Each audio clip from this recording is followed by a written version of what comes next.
bavandimwe muteraniye aha munkundire mbabwire inkuru nziza yuko Yesu atabeshya, inkuru nziza yuko Yesu adatenguha. Nk'uko imvura igwa igatosa ubutaka, ni nako ijambo yavuze ritari busubireyo ridakoze icyo yaritumye. Ibyo mbabwira si inkuru mbarira, nonge narabibonye yangiriye neza.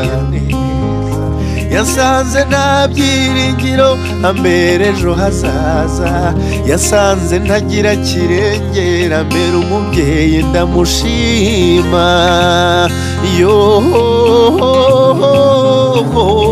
Ndamushima ndamurata ndamukunda mbere byose, ndamushima ndamurata ndamukunda mbere byose, ndamushima ndamurata ndamukunda mbere byose, ndamushima ndamurata ndamukunda mbere byose.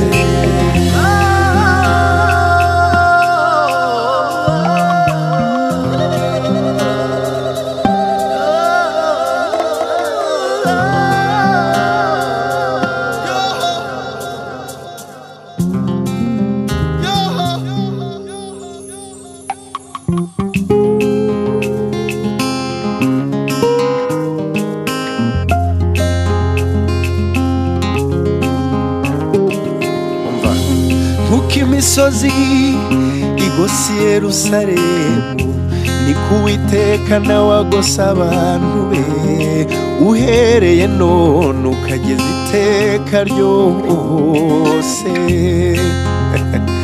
Ariko Yesu yitimanye umwana wayo w'ikinege ikamutanga ku bwacu, yabura ite kumuduhana n'ibindi byose dukeneye. Ntabwo yabitwima nitwe bibiki.